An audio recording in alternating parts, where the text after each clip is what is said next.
Assalamualaikum Bu Ati. Waalaikumsalam Bunai. Bu Ati gimana kabarnya? Alhamdulillah sehat. Baik ya semuanya. Gimana Bunai? Saya Bu, Alhamdulillah Bu. Hari ini juga baik-baik saja, sehat. Semoga kita semua sehat ya Bu ya. Ya nanti. Gimana Bu Ati? Ada yang mau diceritakan? Iya Bu, ini saya minta waktu jenengan untuk mendengarkan curhatan ya Bu ya. Saya mau cerita-cerita sedikit ini sebelum mulai pembelajaran baru di tahun ajaran baru. Boleh ya Bu? Siap, boleh Bu.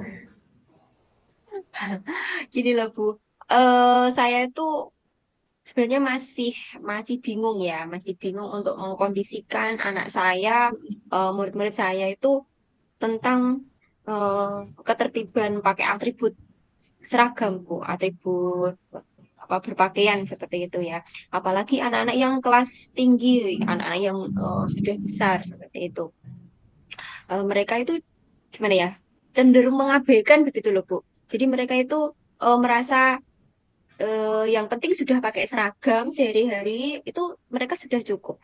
Padahal kalau dilihat kan di peraturan sekolah itu kan juga tidak hanya berseragam, tapi atributnya juga harus lengkap mulai dari topi, kemudian dasi, ikat pinggang, kemudian apa namanya kaos kaki seperti itu. Nah, tapi makin ke sini anak yang sudah besar-besar itu ya itu kok makin meninggalkan kesepakatan itu, meninggalkan peraturan itu gitu. Jadi mereka ya udahlah yang penting sekolah terus pakai seragam gitu udah gitu. Ya itu yang menjadi PR gitu ya, menjadi PR saya untuk di tahun ajaran baru ini gitu Bu.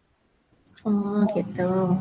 Jadi Bu Ati ini sedang dalam keadaan resah gitu ya. Bagaimana nanti menghadapi tahun ajaran baru, bagaimana nanti ketemu anak-anak, kemudian bagaimana nanti mengkondisikan anak-anak yang menurut Bu Ati mereka masih kurang bisa disiplin dalam berpakaian. Begitu ya Bu ya? Ya, betul Bu, betul. Jadi kedisiplinannya tuh sudah mulai hilang bahkan gitu loh, khususnya untuk apa namanya berseragam, beratribut gitu. Jadi mereka sudah terbiasa, jadi nggak pakai atribut itu ya biasa aja gitu. Mereka nggak merasa bersalah, nggak merasa malu gitu.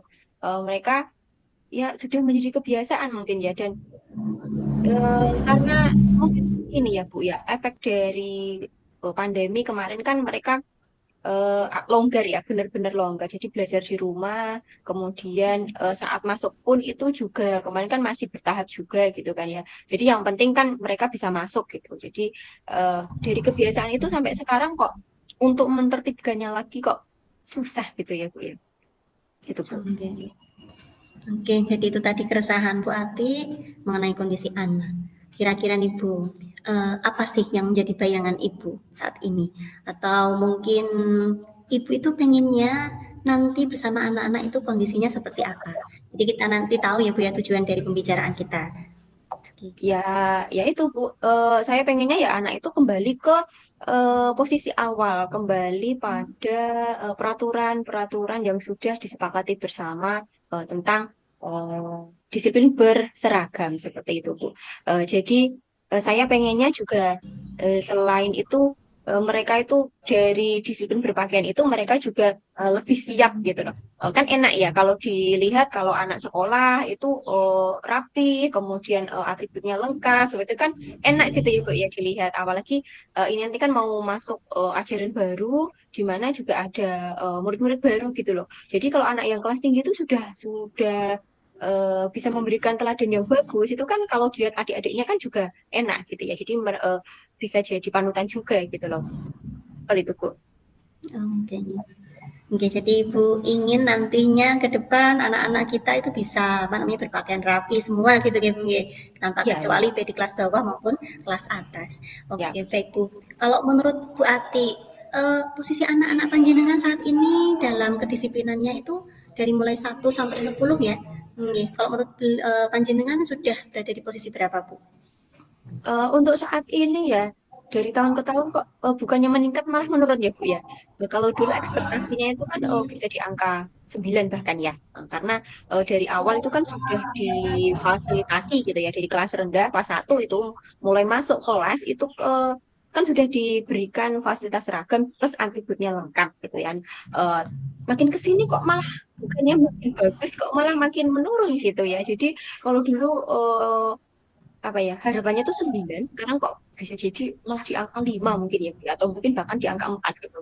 Jadi ya malah tambah-tambah mana ya resah gitu kan ya, apalagi ini tahun ajaran baru kemudian di sistem pembelajaran yang katanya merdeka gitu kan ya. Nah kita kan harapannya juga anak-anak ini lebih berkarakter gitu loh. Kalau dilihat seragamnya tuh bagus, rapi, kemudian mereka lengkap gitu kan, mau menunjukkan kalau mereka itu benar-benar berkarakter gitu ya. Apalagi saat nanti waktu MPLS gitu kan ya, saat semuanya sudah berkumpul gitu, upacara pasti kan hari awal itu kan upacara nanti kenalan gitu kan ya. Nah itu kalau mereka bisa berseragam semua dengan lengkap, itu kan dilihatnya juga, oh ya ini anak-anak ini karakternya udah bagus. Nah, tapi untuk kemarin-kemarin saya lihat itu masih di angka 5 gitu ya, 5 4 gitu. Oke. Jadi kalau saya catat ini ya Bu ya. Jadi menurut Bu Ati, anak-anak kita ya, anak-anak Bu Ati dalam kondisi di angka 5. Dan meskipun sekolah Bu Ati sudah menyediakan atribut lengkap, seragam, semuanya sudah dari sekolah gitu nggih. Tapi pada kenyataannya malah justru untuk anak-anak yang kelas tinggi tidak dipakai dengan benar. Dan baik Bu, dengan apa nggih? Posisi dari 5 ke 9 itu kan cukup cukup apa ya, kalau misalkan melangkah kan berarti cukup butuh tenaga ya Bu ya. Oke. Kira-kira apa ya Bu ya yang sudah disiapkan atau karbonya ini loh untuk tenaga menuju ke angka 9 yang sudah dilaksanakan oleh semua baik Bu Atik maupun guru-guru yang lain. Baik, karena ini kan tidak hanya tertuju pada satu dua anak ya, jadi hampir bahkan di setiap kelas kan seperti itu gitu. Nah, ini jadi program sekolah. Jadi ini menjadi program sekolah kami. Jadi kemarin itu pembagian tugas itu juga sudah disinggung tentang hal itu. Makanya kami buat kesepakatan antara kepala sekolah, kemudian dengan guru-guru wali kelas terutama. Nah, itu kita buat kesepakatan bahwa eh, perlu perlu dikembalikan lagi tingkat kedisiplinan anak tentang seragam tersebut gitu.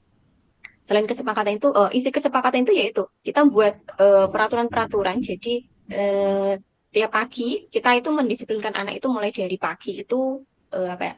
Di sini kan ada program itu kalau pagi nyalami anak itu ya. Nah itu nanti kan mulai dicek dari situ, kemudian nanti diulangi lagi pengecekannya saat mau masuk kelas gitu. Kemudian ada juga program kami itu keteladanan. Tadi penting sekali keteladanan itu untuk diberikan kepada anak.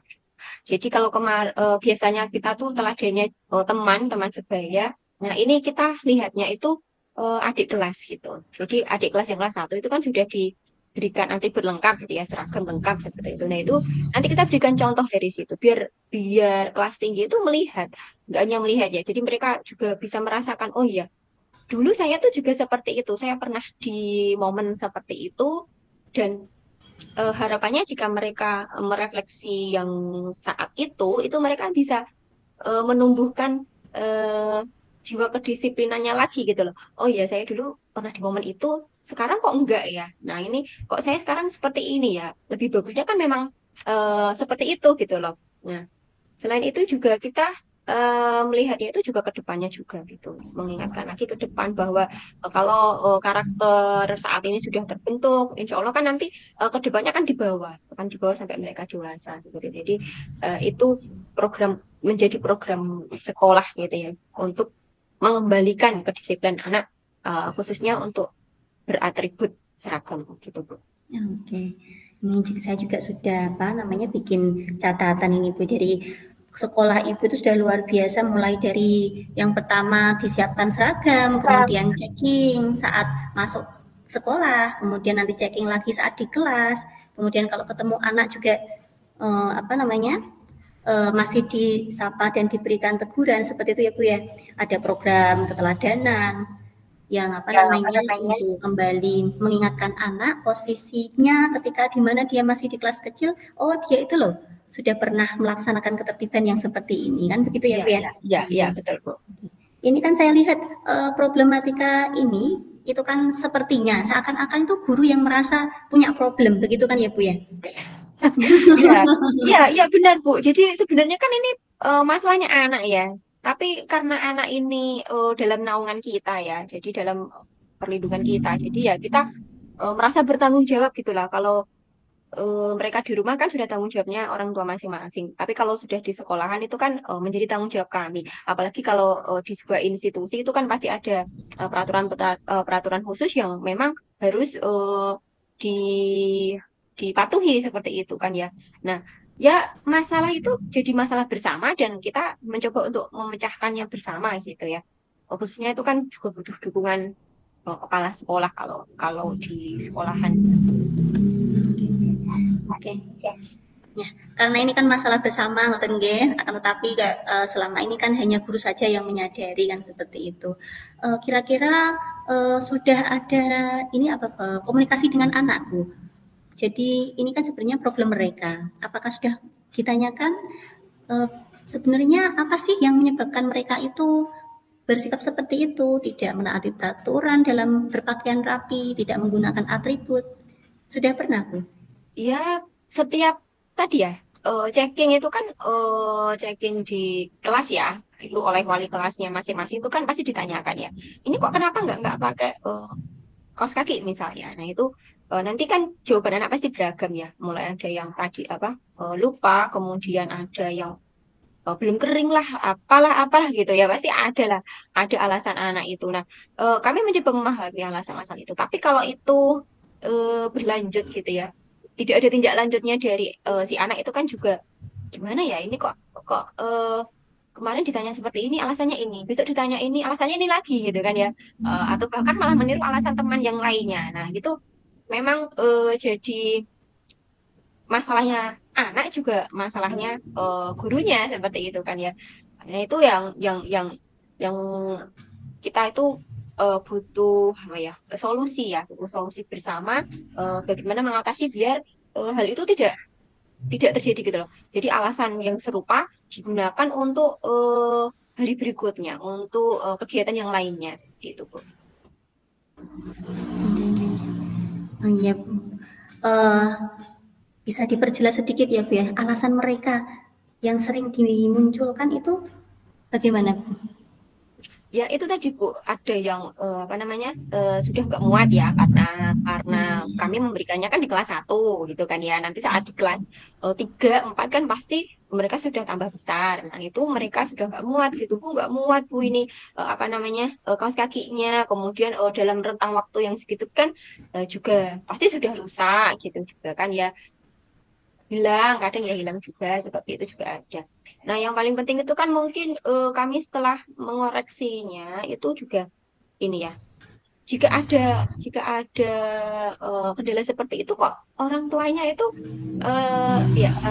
sengaja membiarkan seperti itu ya. Jadi tidak ada effort, nggak ada usaha dari orang tua. Oh ya ini loh anakku tuh harusnya kan pakai pakai kaos kaki ya. Ini setiap sekolah kok nggak pakai kaos kaki. Nah ini masalahnya apa? Nah seperti itu kan ini yang memang eh, ternyata itu tidak hanya di anaknya juga mungkin ya, tapi juga pihak orang tua. Ya.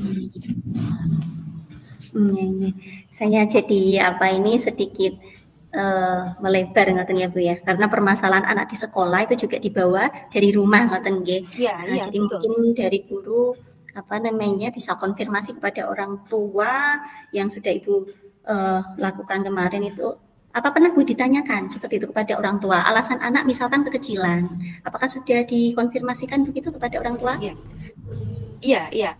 Sudah Bu, sudah tentu saja sudah ya. Karena kami kan di kelas itu kan punya grup masing-masing gitu ya. Nah, nanti setiap ada insiden seperti itu kan pasti sudah ditanyakan, sudah dikonfirmasikan dengan orang tua gitu kan ya. Kadang sampai kita by tag name gitu loh. Jadi si A, si B, si C ini nggak pakai kaos kaki Bu, misalkan seperti itu. Jadi besok mohon ya kayak gini. Nah itu eh, kadang yang merespon itu malah anaknya. Jadi yang mengutarakan itu anaknya besoknya kan, karena sudah di tagging tadi di apa di grup gitu, misalkan kayak gitu. Nah nanti besok anak maka besoknya ya anaknya yang menjelaskan gitu. Jadi ini Bu, belum sempat beli soalnya ibu itu kerja, terus bapaknya seperti ini karena memang kondisi sosial ekonomi di lingkungan sekolah kami itu ya seperti itu Bu. Jadi apa ya, jarang yang memang itu orang tuanya di rumah semua dua-duanya. Bahkan ada yang dua-duanya itu bekerja, merantau gitu. Jadi di rumah itu sama neneknya gitu, atau mungkin dititipkan sama budenya seperti itu, sama saudaranya. Jadi ya ya ya perhatiannya mungkin ya minim gitu kan ya. Nah, itu yang akhirnya kami itu harus mencari solusi lagi gitu. Jadi selain checking, selain konfirmasi dengan orang tua, apa ya kira-kira kayak gitu Bu Oke, oke. solusinya. Oke, Bu. Jadi, itu tadi menurut Bu Ati, itu kan memang peran orang tua kan sangat penting gitu ya. Akan tetapi dari kondisi ekonomi dan lain sebagainya, itu apa namanya, orang tua bersikap seperti itu, dari pihak guru apakah, memaklumi atau misalkan, memberikan, gambaran atau misalkan memberikan sebuah solusi lain terhadap orang tua, Bu? Hmm, kalau kami ke orang tua ya, itu setelah dikoordinasikan dengan kepala sekolah ya tentunya karena ini merupakan masalah bersama gitu ya. Nah kemarin itu kita sepakati ini. Dari pemerintah itu kan ada bantuan PIP ya Bu Nay. Kalau di tempatnya jenengan ada nggak Bu?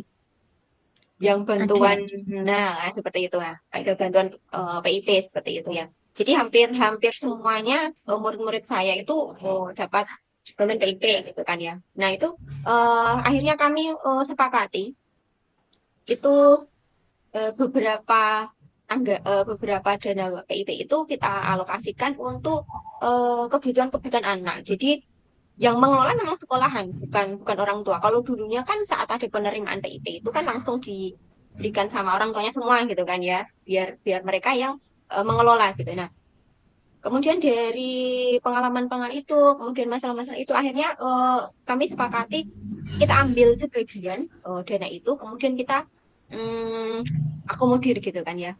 Kita gunakan untuk kebutuhan-kebutuhan anak itu, terutama tadi untuk memenuhi kebutuhan-kebutuhan atribut kelas sekolah ya, seragam seperti itu, atau mungkin yang lain yang orang tua itu sulit untuk mengadakannya. Gitu. Jadi ya itu memang disepakati bersama antara apa namanya kami pihak sekolah dan orang tua. Jadi saat saat pembagian PIP itu orang tua juga diberikan pengertian ya, diberikan arahan bahwasanya uang PIP ini memang untuk pendidikan. Jadi ya lebih baik memang digunakan semaksimal mungkin untuk kegiatan pendidikan seperti itu. Nggih, jadi itu tadi sudah ada berbagai macam rencana gitu ya dari pihak Bu Ati dan juga sekolah untuk melaksanakan apa nanti pembagian PIP yang digunakan untuk keperluan anak di sekolah gitu. Kira-kira Iya. nanti Bu, eh, apa yang akan Ibu lakukan untuk mengeksekusi apa yang sudah direncanakan di sekolah? Ya, tadi kan endingnya kita kan sudah sepakati untuk mengelola uang PIP itu ya, karena kemudian pasti lah checking setiap hari, oke. Nah, biar itu nggak terulang-ulang lagi, akhirnya kita itu ya tadi mengelola uang PIP, kemudian kita serahkan pada beberapa orang guru untuk mengelola itu, kemudian ini membelikan gitu ya, memberikan kebutuhan sesuai kebutuhan anak. Jadi misalkan si anak ini nggak punya topi misalkan, nggak punya topi, nggak punya dasi, nah itu langsung kita berikan sama kita ambilkan uang PIP itu untuk dibelikan pada anak itu sesuai dengan kebutuhannya seperti itu ya.